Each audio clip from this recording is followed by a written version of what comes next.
Pass சொன்னால் கேட்கணும் தெரியும் அது பார்ப்போம். யார் பாஸ்ன்றது யார்? அதான் வாய்ஸ் வருமே, பிக் பாஸ் ஒரு குரல் வருமே. ஆமாம். அந்த தம்பி அன்னைக்கு டீ சாப்பிட்டு இருந்தாப்புல இங்கே ரோட்டில், அவரை வந்து பெருசாக பேசி அந்த சார் அவர் தான் பாஸ், அவர் என்ன சொன்னாலும் கேட்கணும், அவரை மீறி நடக்கக்கூடாது. அது டாஸ்க்லாம் தருவாங்க, அதான் விளையாடுவாங்க. அப்படியா? விளையாடுனா நீங்கள் நினைக்கிற மாதிரி சாதாரண விளையாடல, வீர விளையாட்டுகள்லாம் விளையாடுவாங்க. அந்த கமலஹாசன் மாதிரியே பேசுவார் அவர் தானே. அவரவர் அந்தந்த பொருளை அங்கங்கு வைத்து விட்டு செல்லலாம், அந்த மாதிரி வேலை சென்று படுப்பவர்கள் படுக்கலாம். சார் சார் இல்லைம்மா, மாடியில் அதெல்லாம் இல்லையா? மாடி இல்லையா? இல்லை சார், ஒரு செட் இல்லை. நான் ஒரு டைம் ஏதோ கேட்ட மாதிரி இருந்துச்சு, நேரம் ஆகிவிட்டது அவர் மேலே போய் படுக்கலாம்னு. இல்லையா அப்படி? இல்லை சார், அது மாடி கட்டுறதுக்கு பிளான் பண்ணிட்டு இருப்பாங்க, மாடி வீடு வர கட்ட பிளான் பண்ணுறாங்க. நீங்கள் க்ளூ கொடுக்காதீங்க சார். சொன்னாங்க சார், அவன் வந்து பிக் பாஸா, அவன் சொல்கிறத நீங்கள் அப்படி பதறுவாயில்ல என்ன?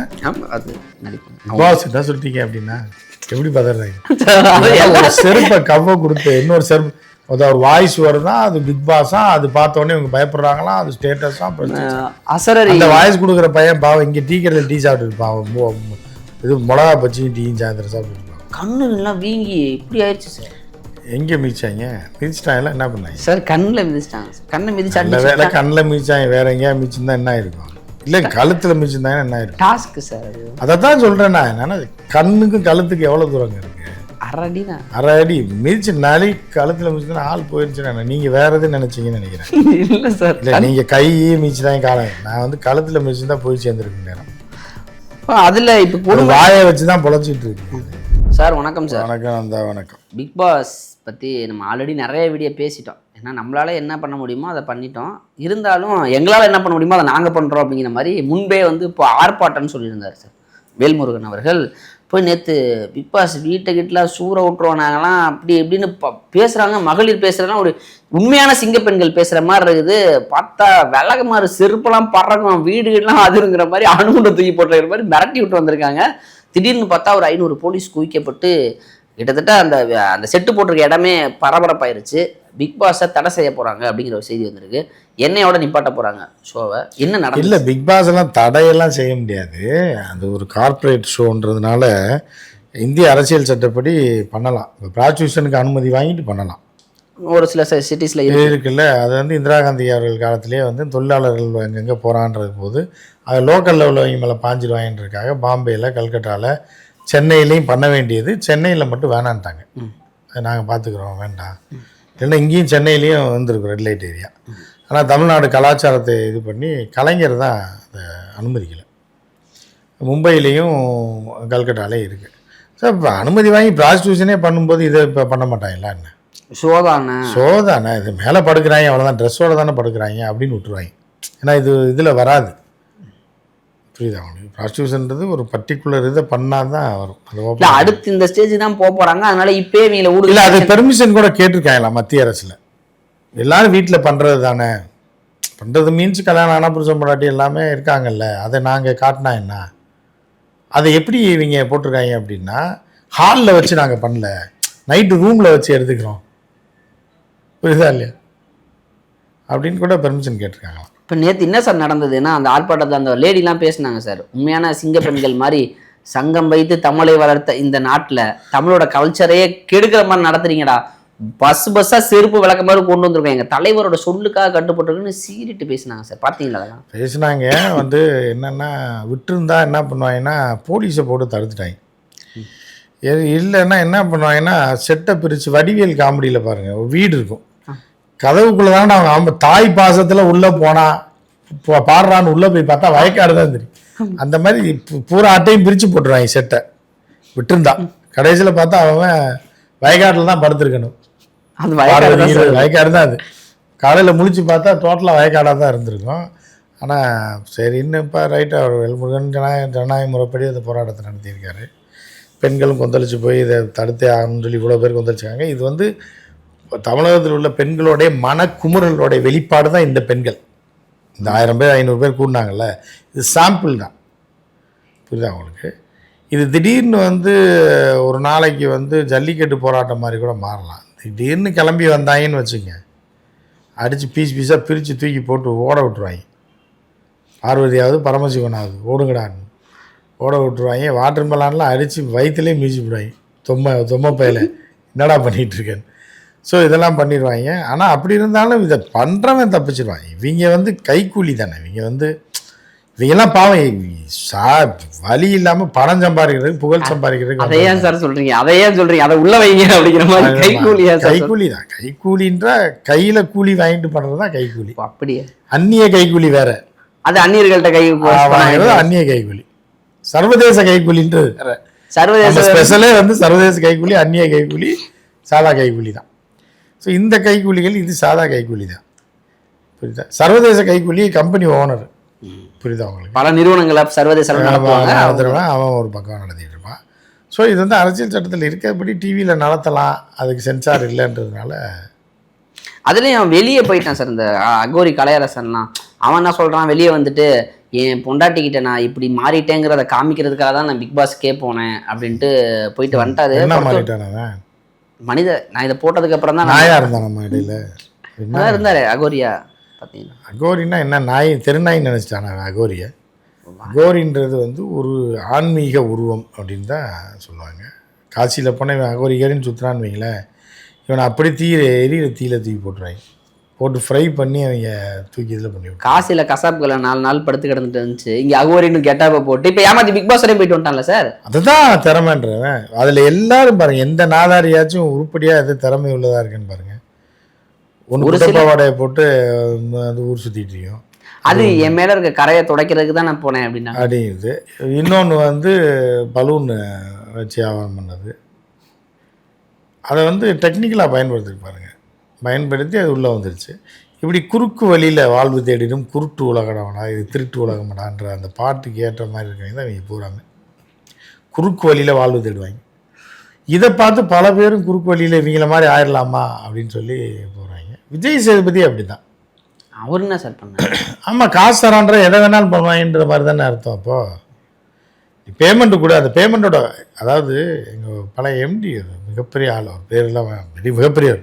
அது சொல்ல ஒவ்வொருத்தருக்கும் ஒரு விலை இருக்குது அப்படின்னு. அந்த மாதிரி விஜய் சேதுபதிக்கு ஒரு விலை இருக்குது. விஜய் சேதுபதி எதை வேணாலும் பண்ண வைக்கலாம், ஆனால் கோடிகளில் கொடுக்கணும். இந்த பலூனாக்காலாம் லட்சங்களில் கொடுத்தா போதும், அவன் வந்து பலூன் அமைக்கிட்டு போயிடுவாள். புரியுதா அவங்களுக்கு? அவளுக்கு ஒரு லிமிட் இருக்குது, அவ்வளோதான். ஒரு 5 லட்சம் 10 லட்சம்னா அவள் வந்து எது வேணாலும் பண்ணிட்டு போவாள். 400 ரூபா தான் சார் சப்ஸ்கிரிப்ஷன். நான் சப்ஸ்கிரைபர் 400 ரூபாய்க்கே பண்ணும்போது 4 லட்ச ரூபா கொடுக்கும்போது அவள் என்னென்ன பண்ணுவாள்? எதை வேணாலும் அமைக்கன்னு தானே அவரோட இதாக இருக்கும். ஸோ விஜய் சேதுபதிக்கு 4 கோடி கொடுக்குங்க சார். நீங்கள் டிஸ்க்ளைமர் பண்ணணும், என்ன இப்படி பேசுகிறீங்க அப்படின்னு யாராவது கேட்பாங்க.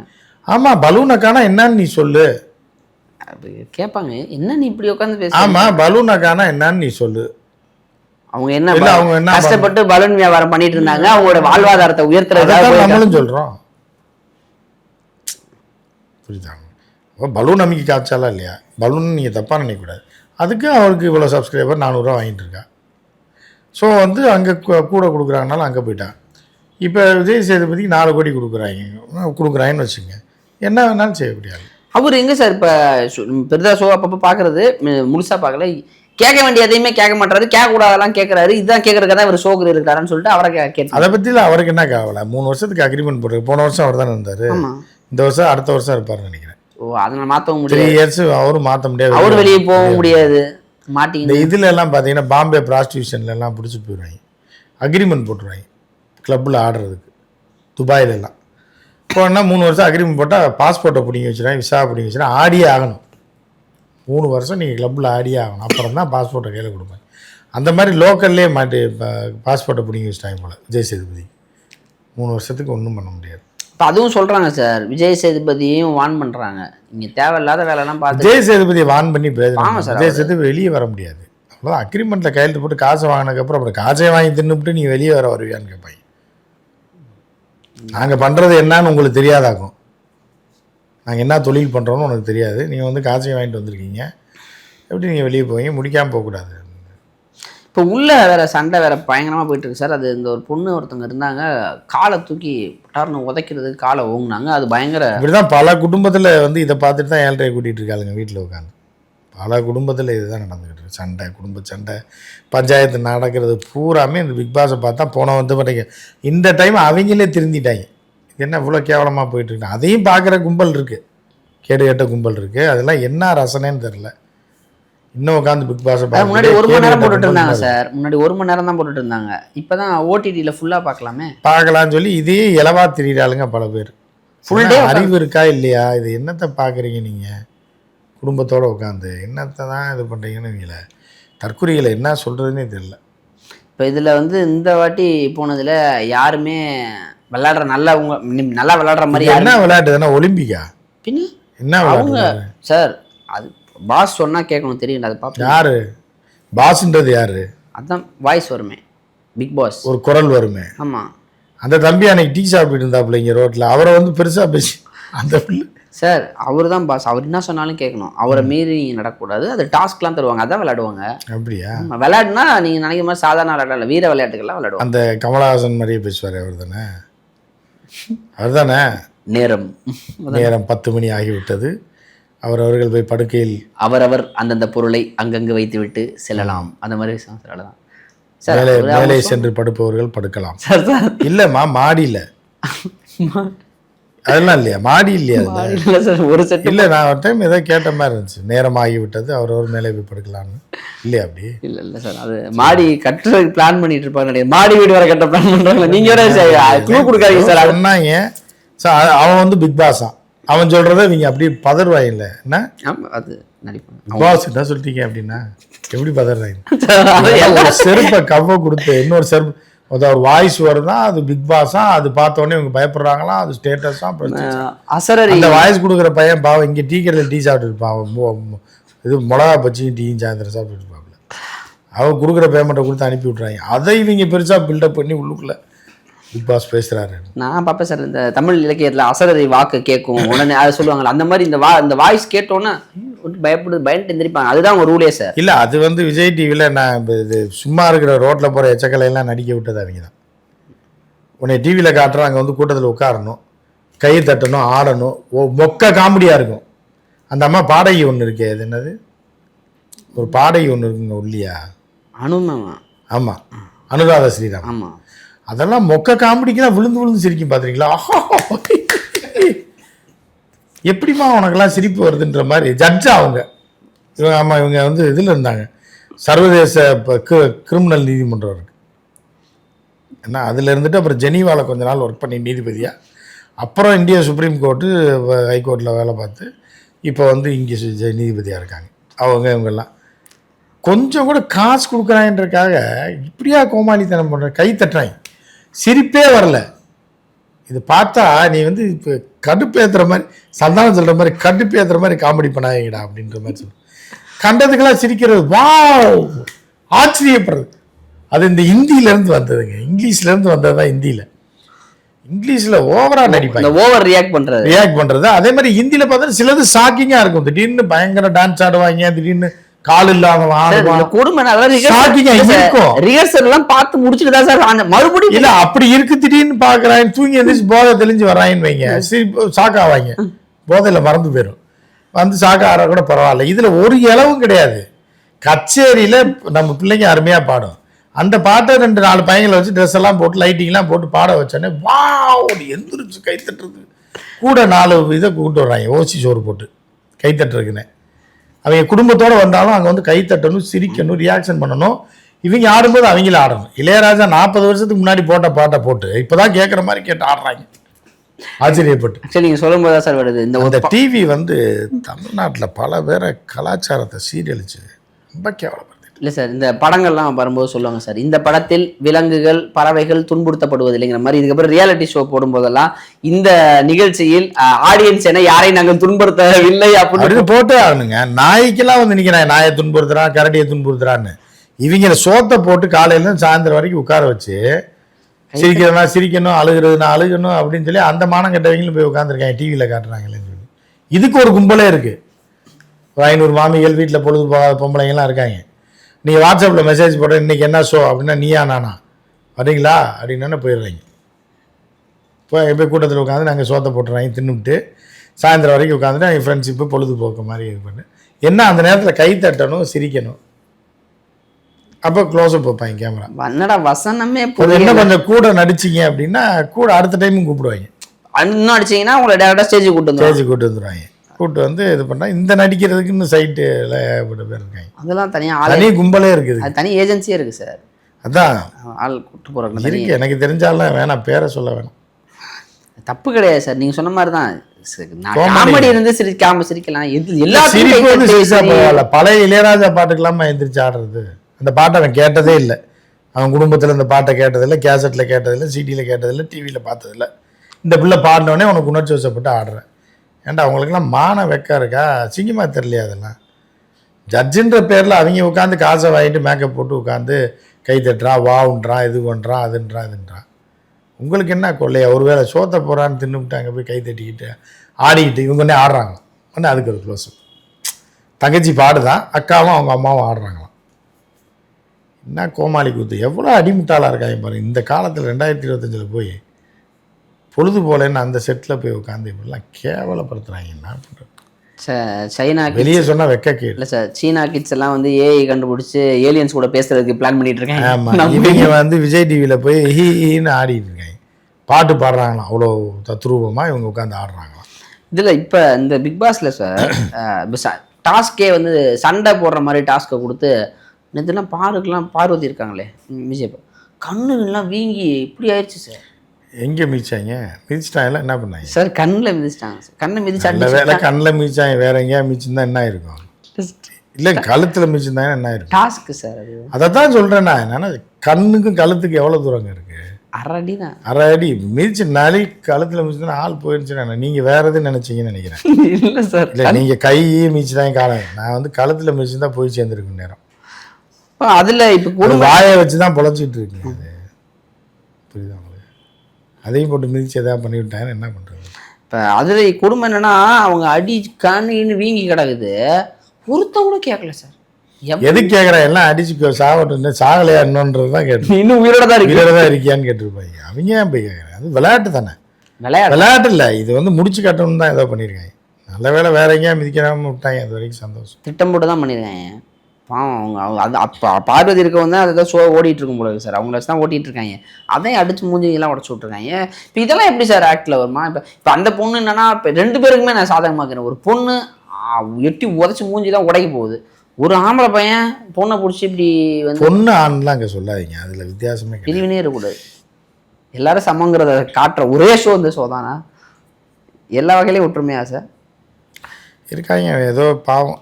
நல்ல வேலை ஒரு பக்கம் பார்த்தா பாவமாக தான் இருக்குது. இந்த 5 லட்சம் பிச்சைக்கு இவ்வளோ கேவலமாக போய் பண்ணுறாங்க இருக்குது. சரி ரைட், அதை வச்சு புகழ்பெற்றலாம். அதை வச்சு எவனும் புகழ்பெற்றதா சரித்திரமே கிடையாது. உங்கள் ஊருக்காரு வாட்டர்மெலன் மதுரையில், எங்கள் ஊருக்காரன்னு சொல்லாங்க. எங்கள் ஊருக்கு மதுரைக்கு எங்களுக்கு சம்மந்தம் இல்லைங்கிறீங்களா? அவன் ஒரு கிராமத்துலேருந்து வந்திருக்கான் பாவம். இல்லை, அவனை அடிச்சு பிடிச்சி வந்துட்டானே. வந்து இந்த ஒரு மனிதன் ஒரு முறை தான் வாழ போகிறான். புரியுதா உங்களுக்கு? அனகாபுத்தூர் எம்எல்ஏ யாருன்னு தெரியுமா உங்களுக்கு? தென்காசி எம்பி யாருன்னு தெரியுமா? தெரியாது சார். வாட்டர்மெலன் ஸ்டார் தெரியுமா? தெரியும் சார். பாருங்க. கூமாப்பட்டி தெரியுமா? பாருங்களேன், அதுதான் ரீச்சு.